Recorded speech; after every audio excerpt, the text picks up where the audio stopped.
Brian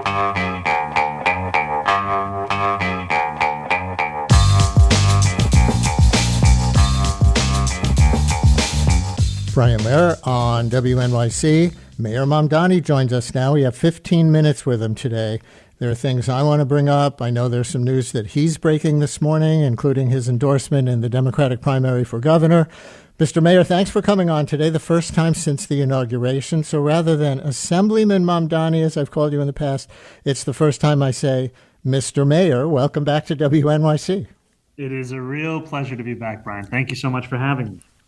I said this to the new controller in his first appearance, Mark Levine, and I'll say it to you. You think you're running for a job like mayor for lofty goals like universal child care and equal justice under the law, and then you realize you have to take out the garbage and clean up the snow. And yes, you will be judged by that. So how does it feel to be suddenly the executive for the first time with the realities of running this complicated city?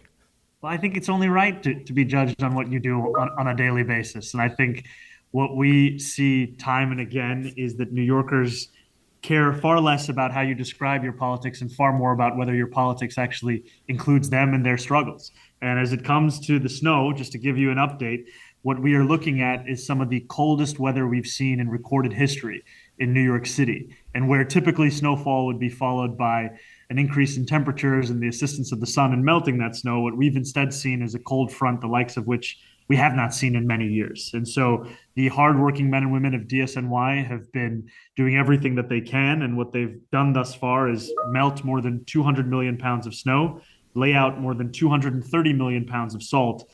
And in doing so, they have split their shifts between snow removal and response and garbage and recycling collection. And now that's back on its scheduled day that we have here in New York City. Well, about the cold, 17 deaths is the last number I saw, most from hypothermia, which means literally dying of cold. And you're getting criticized from the right and from some civic groups like the Partnership for New York City Business Lobby for your policy of no longer sweeping homeless encampments. But I saw you quoted saying you're continuing the Adams policy of involuntary removal of people unable to care for themselves. So do I have that part right? No change on the standards you are using to determine when involuntary removal is warranted in the person's interest? Yes, that is correct. And just to be clear to New Yorkers, that's when there's been a clinical determination that a New Yorker is a danger either to themselves or to those around them. And the city has, over the course of the time since we've put our city into a code blue, which was on January 19th, we have made 20 involuntary transfers. And this is only one part of what we are doing to do everything in our power to reach out directly to homeless New Yorkers to bring them inside. So thus far, outreach workers have made over 1,100 placements to transitional housing, safe havens, shelters, and with a cold front coming once again this weekend, the focus continues to be everything we can do to get them off the streets and get them inside. And so in addition to the outreach workers, it's also ensuring that we are building on the 20 mobile warming units that we have with resources, clinicians, and connections that folks can have to shelter, the 15 warming vehicles, the 15 warming spaces, the addition of 50 SRO-style shelter units in Upper Manhattan, as well as the expedited opening just yesterday of a 106-bed safe haven shelter in Lower Manhattan. And I say all this to say, Brian, that I went out one evening with some of our outreach workers, and they are doing such difficult and important work at all hours of the day to reach out to New Yorkers, homeless New Yorkers, and try to get them inside. And for many homeless New Yorkers, their prior experiences with the shelter system, their prior experiences with the services they've been provided are also what color their decision-making of whether or not they should be inside or outside. And so we don't want to go to them and say, there's only one option you have, take it or leave it. Our goal is to go to these homeless New Yorkers and say, here are the many different ways that you could come indoors, be warm, be safe, and ensure that we are actually meeting that moment and meeting their needs. On the Lower Manhattan shelter, which I think is the one that you've described as having fewer restrictions than typical at a shelter, what does fewer restrictions mean? And I have to tell you, there seems to be a concerted campaign to get me to ask you a version of this question. A lot of people have written in I'll read you one that's representative of the group. Regarding the low barrier shelter on Pearl Street, please highlight that this is attached to an elementary school and ask Mamdani, does it make sense to put hundreds of children at risk? And like I say, there's, kind of an organized campaign. We're getting a lot of texts and phone calls to that effect. So reply to that group and also talk about less restrictive shelters. So the point when I speak about less restrictive shelters is a lower barrier to ensure that too often if a homeless New Yorker is looking to find shelter, they will have to then go through an intake process. They will have to then go through a process that is more drawn out and more likely that someone will actually not be able to get shelter in that immediate moment. And in this level of cold, what we are doing is to ensure that we are expediting all of these processes to bring people inside.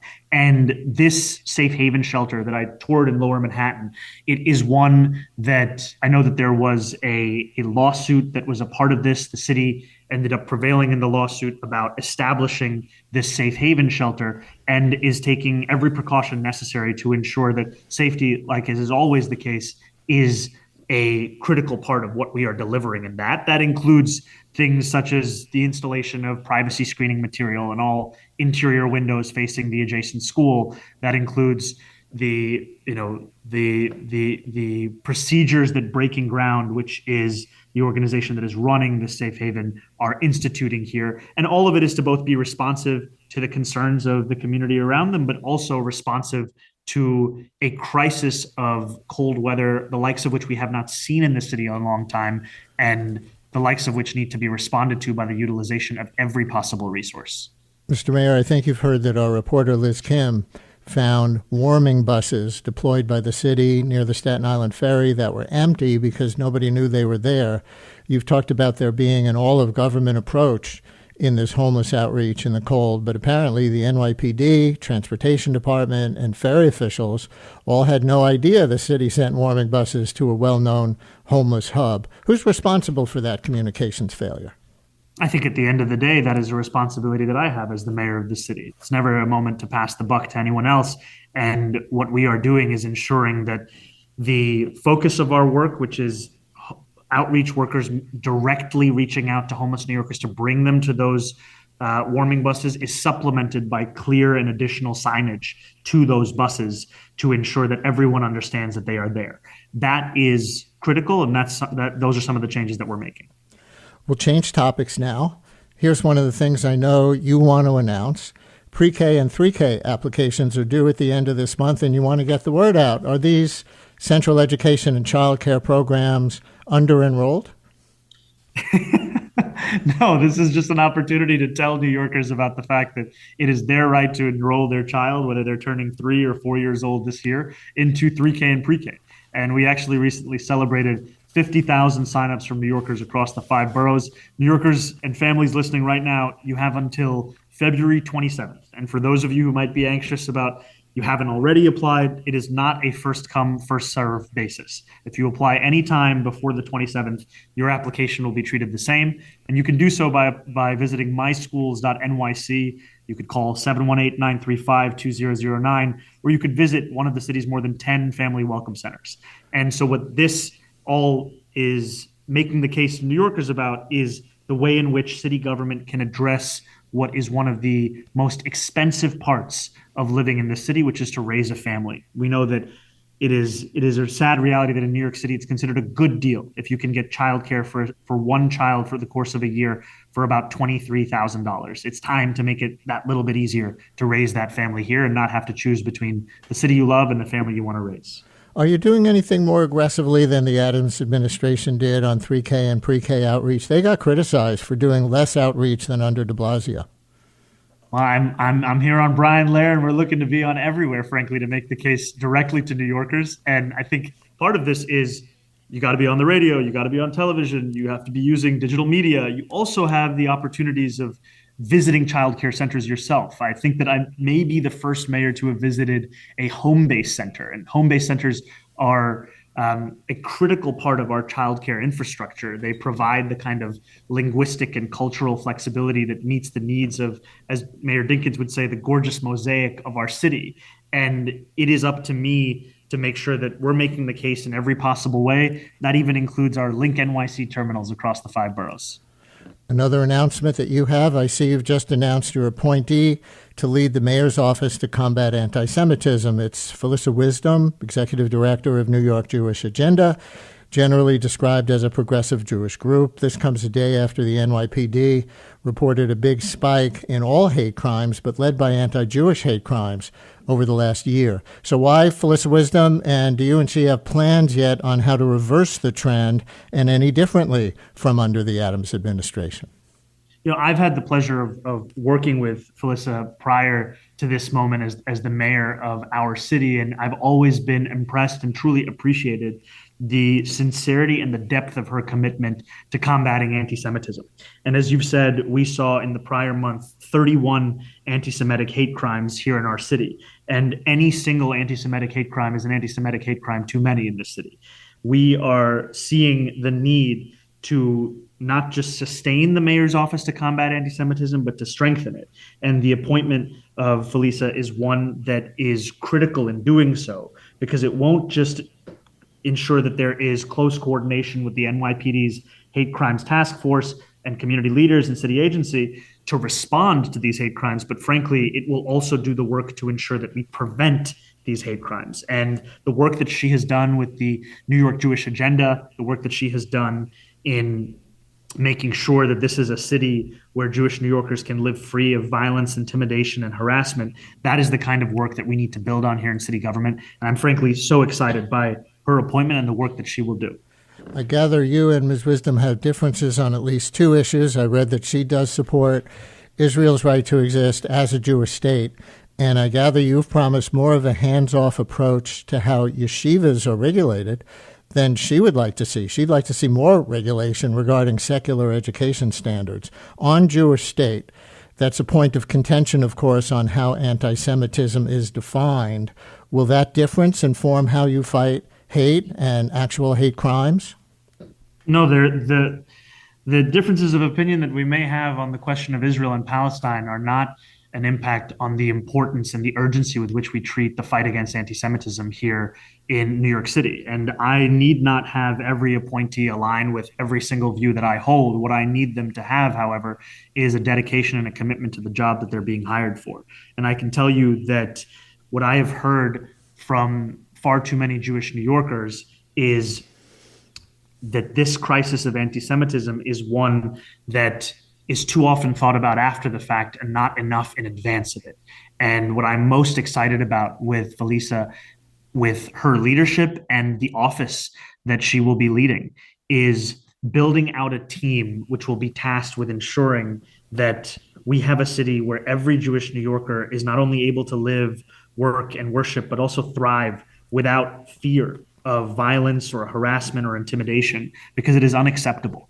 And this is a moment where we have to meet that challenge, and she is just the person to do so. Last thing, the breaking news this morning, you published your endorsement for governor in a column in The Nation, and it is, drumroll, Governor Hochul, rather than her lieutenant governor, Antonio Delgado, who is primarying her from the left and has prominent Democratic Socialist India Walton as his running mate. Why Governor Hochul?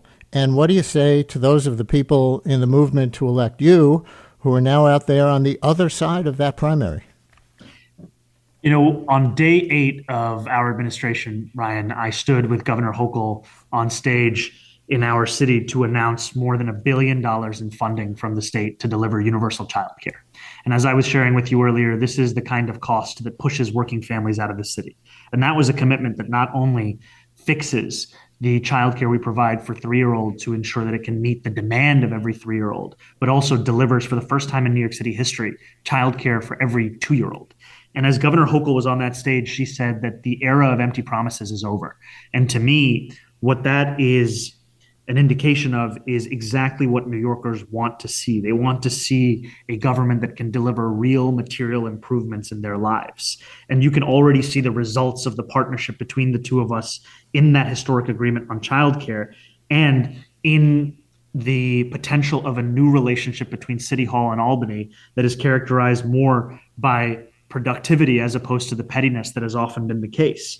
And I am proud to support her reelection. And in this moment, this is a governor who has chosen to govern with the needs of working people in mind. And that is exactly what we have to deliver in what has now become the most expensive city in the United States of America.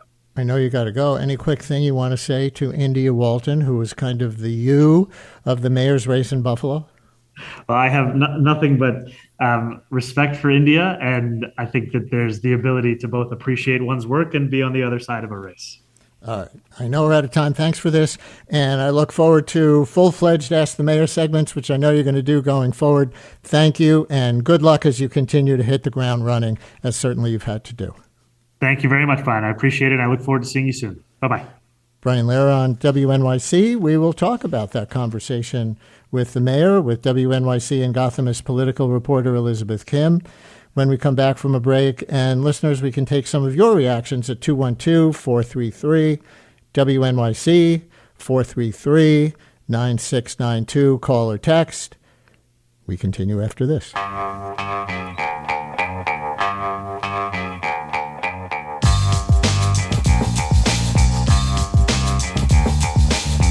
Brian Lehrer on WNYC. Now we'll talk about some of what we just heard from Mayor Mamdani with WNYC and Gothamist political reporter Elizabeth Kim. And listeners, our lines are open. And look at that. Surprise, they're already full. 212-433-WNYC. But our text message thread is never closed or full, like sometimes my voicemail on my phone is. 212-433-9692. Liz, let's start on the mayor's reaction to your story about the warming buses that nobody out in the cold knew were there. I asked him who was responsible for that failure, and he said me. What do you make of his response? Well, Brian, I was really happy that you asked him that, and I was really actually gratified to hear him own it. You know, that's not a response you often hear from mayors, but he did. He said, that's a responsibility that I have, and it's never a moment to pass the buck. I was also happy to see him say that his solution was going to be to give more clear and additional signage in that particular location. And what's important to know about the Staten Island terminal, both actually, they're two terminals, right? There's one in Staten Island, and there's also one on the Manhattan side in Battery Park. The one in Battery Park has for decades been a resting place for homeless people. It's not any secret that if you go there on a given night, you will see plenty of homeless people, especially in the waiting room, but also outside. So on the night that I went out with a group of volunteer outreach workers, and it's important to acknowledge that these were volunteers. They're not contractors. They're certainly not city officials. You know, their confusion about why is there not better signage, it just seemed like it was a very logical question to ask because, yes, the city says that, you know, they have outreach workers working around the clock. And I was told that, you know, they are going out in every 2 hours. But there are bound to be periods where there's no one there. And in the absence of having, you know, we asked the NYPD officer who was there, ferry employees, a DOT official, none of them knew about these warming buses that were just steps away from the terminal. It was a real tragedy of miscommunication. And all of us looked at one another and we thought, well, all right, granted, you can't have someone here 24 hours a day, but you can have signage. And that just seemed like such a practical solution. So I was really happy to see the mayor say that the city's going to do that. And we are going to follow up on that. Few people are calling in on his announcement this morning of his endorsement of Governor Hochul over her primary challenger from the left, her own Lieutenant Governor, Antonio Delgado. And Jen in Brooklyn is one of those callers. Jen, you're on WNYC. Hi there. Good morning, Brian. It was so great to hear the mayor back on your show and here to listen to the needs of the people of New York. I'm the first vice president of the PSC CUNY. This is a great day for the City University of New York on your show.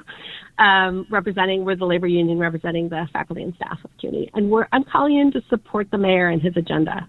And like what that means for us, even on on a day when what that means for us on a day when he is endorsing the governor is that we also need all of New Yorkers to be raising their voices up in the streets and on the phone lines to be telling the governor that we need more revenue, that we need to be taxing the rich, and that everyone, I hope, listening who really supports the mayor is also here to keep the pressure on Governor Hochul, because if we're going to enact his agenda, if we're going to fund things like CUNY and parks and warming centers and schools, then we need to take back the money that's ours. We need to tax the rich and raise revenue in order to stand up to Trump, who is giving the money of the people of New York to the ultra wealthy, and we have to take back what's ours.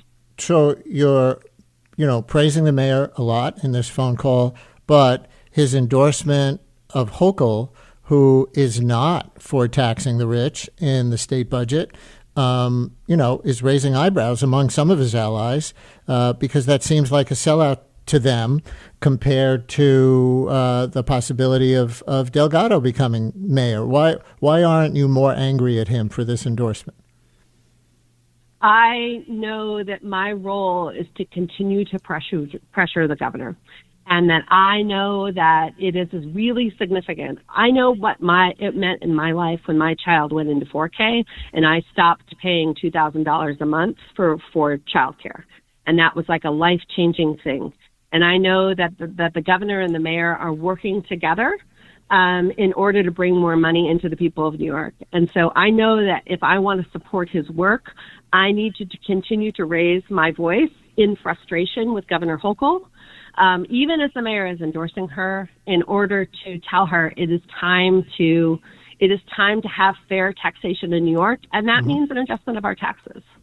Jen, thank you very much for your call. Liz, what do you make of the endorsement of Hochul, and why now? I think it's a very fair question to ask whether the mayor, in endorsing her so early, has given up some of his leverage to raise taxes on the rich. It's important to remember that, yes, what the mayor said, that this is a historic agreement, I think that that's fair to say. But, the money that she has agreed to give the city, and we should preface this by saying that, the budget still has to be passed, but the money that she has pledged to give the city really just funds a 2-year pilot. We're nowhere near universal. And what the mayor has to think about is, yes, so within those 2 years, Hochul, could very well win re-election. The mayor has to start thinking about his re-election, too. I mean, I don't know. What does he do after those 2 years? His whole argument for raising taxes on the rich was so that he could establish a lasting stream of revenue that could fund not only universal pre-K, but a lot of other things that he promised and were very popular with voters, like free buses, like city-subsidized grocery stores. So I think it's a very fair question to ask the mayor, was this too early? Are you sort of undermining yourself here? Lauren in Manhattan wants to call in on the cleanup from the snow. Lauren, you're on WNYC. Hello. Hi, Brian. Thank you for taking my call. Hi, Liz. I'm calling because, as we know, there's a slowdown with the picking up the garbage, but I feel like at this point it should be up and running. I live on the Upper East Side, and there are just mountains of garbage, double the height of cars. There's dog poop bags in my garbage bin that the garbage trucks won't pick up, so I don't even know who's going to be picking those up. There's literal pieces of spaghetti that have been ripped out of the garbage bag, strewn across the sidewalk, and now it's frozen. There's a huge couch that's just in the garbage. And while Mr. Mamdani has great ideas and he is very aspirational, I feel like there's a huge disconnect between what he wants to do and what is really happening on the ground. And in this city, I'm born and raised here, there has to be at least a perception of safety. And right now, with the way the garbage is, it feels disgusting. It's a health hazard. It feels unlivable. And if the city looks like a trash can, and if it feels like a trash can, then people are going to act like that. They act like how they feel they're being treated. And at this point, nothing matters unless the garbage is picked up, because it will become a place that people will just disrespect. Yeah. And I cannot understand why it is taking this long to pick up the garbage. Lauren, thank you. And I will tell you that we are already planning to reach out today to the sanitation commissioner and hear directly from the commissioner about how this has gone. Liz, have you reported on this at all? And I guess a question I have, because I don't really know the history, even though I've lived here all my life, is this any different in terms of, the difficulty in clearing the snow enough and using the sanitation trucks to clear the snow and then getting back into the game of actually picking up garbage, different from when we've had similar snowfalls? Well, here's the difference, Brian. We have not had so much snowfall in years. Right. That's just been an aspect of climate change, right? So that's one difference. And then there's the other difference that the mayor repeatedly points out, which is this may be the longest cold stretch in New York City in recorded history. What that means is that after that snowstorm, the temperatures remain low and the snow hasn't melted. So that also complicates the situation with sanitation workers, because they have been trying to melt the snow. So while they're trying to do things like melt the snow, clear crosswalks, it means that, and I should say the Department of Transportation is responsible for clearing the crosswalks. But what it means is like a lot of this energy has been diverted to trying to make the city passable. And as a result, yes, the city has acknowledged that they've fallen behind on garbage collection. But the caller, these are all fair points. And this is why it's very difficult to be the mayor. It was very interesting in that, immediately the day after the snowstorm, I think a lot of people praised the mayor's performance because he was so good at the communications aspect of it. But now, in light of this, and then this has kind of complicated things, right? And raised questions about can the city be doing more? But more than that, it's also the deaths. The deaths of, it's now up to 17 New Yorkers who have died in the cold since that snowstorm. That has also complicated our assessment of his performance. And it kind of, I thought it was kind of instructive in knowing perhaps maybe it was a little premature to start giving the mayor a grade on his first snowstorm. Yeah, and I did ask him about the deaths, because 17 is a lot. But he kind of confirmed what I've read, which is that he has not changed from the Adams approach on involuntary removal. He has ended the sweeps of homeless encampments, and that's gotten criticized as, at least in theory, putting people more at risk in the name of compassion, right? Not forcing them to move from where they want to be, but maybe that's too risky for them. But when it comes down to assessing each individual, he says no change from Adams. Does that look to you like what's actually happening? Well, there was a policy change, and it was reported, which was basically City Hall asked police to let the Department of Social Services and Sanitation take the lead in homeless outreach. So that's not saying we don't want you involved, but it's telling them that they would like these other city workers to take the lead. I think that that's consistent with the mayor's idea or belief that, he doesn't want to criminalize homelessness. But it did raise the question, which is, are police somehow being less proactive, perhaps, in their homeless outreach? And has that affected, the number of New Yorkers who are being brought in? I think that that's a fair question. The mayor was asked about that this week, and his response was no. His response is no. The police are involved, just like social services and sanitation. He says it's an all of government approach. And and that was it. But I think that slight shift in policy does kind of open the window to asking, are there sort of less eyes on the ground who are paying attention to this? WNYC and Gothamist political reporter Elizabeth Kim. Liz, thanks a lot. Thank you, Brian.